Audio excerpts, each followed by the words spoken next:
Assalamualaikum warahmatullahi wabarakatuh. Jangan lupa tonton Tabung Wakaf Umat Official, subscribe, like, and share.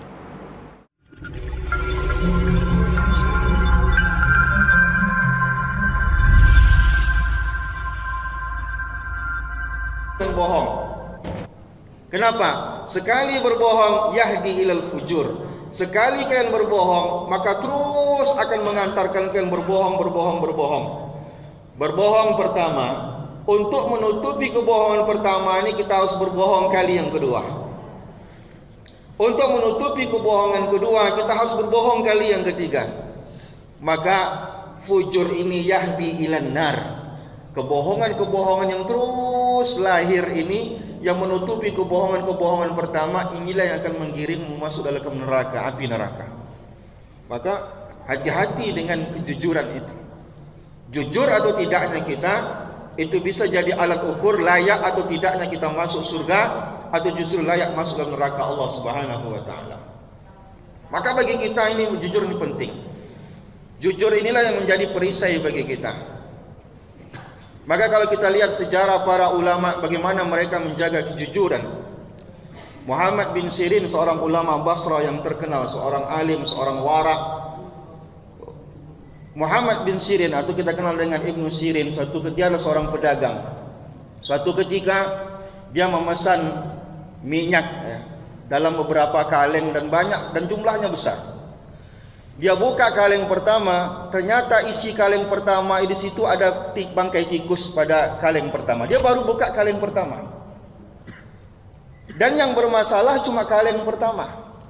Cuman bagi dia, kaleng pertama ini penyaringannya pasti sama dengan kaleng-kaleng yang lain. Maka kaleng tadi dia tumpahkan dan minyak-minyak yang ada di kaleng lain semua dia tumpahkan. Ada yang mengatakan kerugian yang dirasakan oleh Ibnu Sirin ketika itu, ada yang mengatakan sampai 40.000 dinar dia kerugian. Bayangkan satu dinar itu 4,25 gram emas, Bapak kalikan sendiri berapa dia rugi. Dan diceritakan ketika itu dia mengutang. Untuk beli itu dia ngutang. Maka di saat dia harus membayar, dia bingung membayar pakai apa. Karena barang sudah ditumpahkan, tidak dijual. Saatnya membayar barang tadi dia tak sanggup untuk membayar. Maka orang yang punya minyak tadi, yang jual minyak sama dia, marah dan melaporkan dia ke pengadilan. Dan Ibnu Sirin saat itu harus masuk penjara gara-gara itu. Dia tak masalah, dia tanggung itu, dia masuk penjara.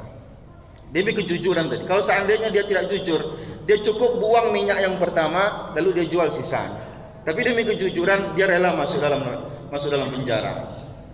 Nah, semua orang menangis karena dia masuk penjara. Pedagang-pedagang yang lain menangis, anak-anak muridnya menangis ketika itu. Bahkan penjaga penjara pun menangis iba melihat dia masuk penjara gara-gara itu. Apa kata penjaga penjara? Kalau kamu mau wahai Ibnu Sirin, kamu malam pulang ke rumahmu, subuh balik lagi ke penjara supaya yang ketahuan. Tidak, kata Ibnu Sirin. Dia tak mau, itu termasuk sebuah kebohongan. Bahkan mendapatkan keringanan itu pun Ibnu Sirin tak mau, karena itu sebuah kebohongan. Dia menjunjung tinggi arti kejujuran dan dia jaga kejujuran penjaga-penjaga penjara itu. Ini kehebatan daripada Ibnu Sirin. Ibnu Sirin adalah murid daripada sahabat Rasulullah SAW, Anas bin Malik. Suatu ketika Anas bin Malik kedengaran meninggal dunia. Sedihlah Ibnu Sirin. Maka diberikan kesempatan kepada Ibnu Sirin. Ibnu Sirin, kalau kamu mau keluar dari penjara untuk mengurus jenazah gurumu, keluarlah. Kata Ibnu Sirin, siapa yang membolehkan saya keluar? Raja membolehkanmu keluar. Aku masuk penjara bukan karena raja. Aku masuk penjara karena aku belum membayar hutangku, kata Ibnu Sirin. Kalian cari orang yang tempatku berhutang, minta izin sama dia, baru aku keluar dari penjara untuk mengurus jenazah guruku. Maka sibuklah orang-orang mencari orang pedagang minyak yang menjual minyak dekat ke Ibnu Sirin. Mereka minta izin, baru Ibnu Sirin keluar daripada penjara untuk mengurus jenazah gurunya Anas bin Malik radhiyallahu taala. Beginilah potret sahabat, rela masuk penjara demi menjaga kejujuran. Dan itulah perisai terbesar bagi seorang muslim. Kisah yang menarik lagi daripada Imam Syafi'i yang terkenal, kisahnya ketika dia masih remaja. Apa kata ibunda daripada Imam Syafi'i? Ada yang mengatakan ini kisah Imam Syafi'i, ada juga yang mengatakan ini adalah kisah Abdul Qadir Al-Jailani. Tapi yang paling populer mengatakan inilah kisah Imam Syafi'i yang masih remaja ketika itu. Imam Syafi'i ingin berjumpa dengan para alim, dia ingin belajar dan segala macam. Apa pesan ibunya? Imam Syafi'i pesan ibu, jujur, jangan berbohong dalam berbicara.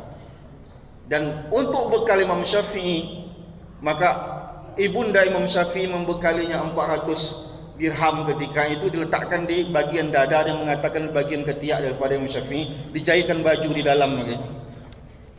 Qadarullah di tengah jalan, kafilah yang diikuti oleh Imam Syafi'i dirampok. Perampok itu bertanya kepada semua kafilah, mana hartamu, mana hartamu, mana hartamu. Ketika mereka bertanya kepada Imam Syafi'i yang masih remaja, umur masih tak sampai 12 tahun, mereka bertanya, kamu punya apa? Saya punya, dia jujur, saya punya 400 dirham dalam diri saya. Ketawa perampok, enggak mungkin anak kecil punya uang sebanyak itu. Ditanya, semua orang perampok itu bertanya sama dia, bergantian perampok ini. Ada yang mengatakan jumlah perampok itu sampai 60 orang bertanya sama dia. Semua yang bertanya sama dia, dia enggak percaya karena Imam Syafi'i membawa uang sebanyak itu. Ibunya membekali banyak supaya dia punya waktu banyak untuk belajar. Sampai mereka akhirnya menjumpakan Imam Syafi'i yang kecil kepada kepala perampok tadi. Kata kepala perampok, betul kamu punya uang 400 dirham, 400.000 dirham? Betul kata. Di mana kata raja perampok itu? Ini di badan saya. Buka. Begitu dibuka, ternyata memang di dalam baju Imam Syafi'i ketika itu dikeluarkan ada sekitar 400.000 dirham ketika itu. Nilainya. Terkejut perampok itu. Lalu perampok ni, ketua perampok ni bertanya, kenapa kamu kasih tahu? Padahal kamu kok diam-diam saja, tak mungkin kami tahu kamu punya uang sebanyak itu. Pesan makku jujur, kata Imam Syafi'i. Itu pesan makku, jujur. Dijaganya betul kejujuran itu. Apa yang terjadi Bapak Ibu sekalian? Yang terjadi adalah raja perampok ini menangis jadi-jadinya. Luar biasa kamu jaga amanah makmu. Aku saja, kata, dah sebesar dan setua ini, tak pernah menjaga kejujuranku, bahkan aku merampok orang. Maka saat itu kepala perampok ini dapat hidayah dan dia menghentikan itu, dan dia menjadi orang yang mendapatkan hidayah dari Allah Subhanahu wa taala berkah daripada kejujuran Imam Syafi'i. Ini kekuatan daripada kejujuran. Maka Abu Bakar Siddiq radhiyallahu taala anhu disebut sebagai Abu Bakar, orang yang paling cepat masuk Islam. Di antara alasan Abu Bakar menerima dakwah Rasulullah adalah karena dia tak pernah menemukan Rasulullah sekalipun berbohong dalam hidupnya, padahal ketika itu sulit mencari orang-orang yang bisa dipercaya. Maka di antara kehebatan dakwah dan juga jurus dakwah Rasulullah itu berhasilnya adalah karena Allah tempah Rasulullah hanya dari kecil menjadi orang jujur, sehingga orang-orang setelahnya itu gampang dan mudah, banyak yang mudah menerima dakwah Rasulullah meskipun harus berganti akidah, tapi percaya kepada Rasulullah yang memiliki sifat kejujuran yang luar biasa ini. Maka jujurlah, jujur itu yang akan mengantarkan kita masuk ke dalam surga Allah Subhanahu wa taala. Maka kejujuran itu nomor satu. Maka kata Rasulullah sallallahu alaihi wasallam, "Inna sidqa yahdi ilal birr. Alaikum bisidqi fa inna sidqa yahdi ilal birr." Jujurlah kata Rasulullah. Jujur itu akan menggiringmu untuk melakukan kebaikan-kebaikan. Wal birru yahdi ilal jannah. Dan kebaikan-kebaikan yang lahir dari kejujuran inilah yang akan mengantarkanmu masuk ke dalam surga Allah Subhanahu wa taala. Wa iyyakum bil kadzib. Lalu kata Rasulullah, hati-hati dengan bohong.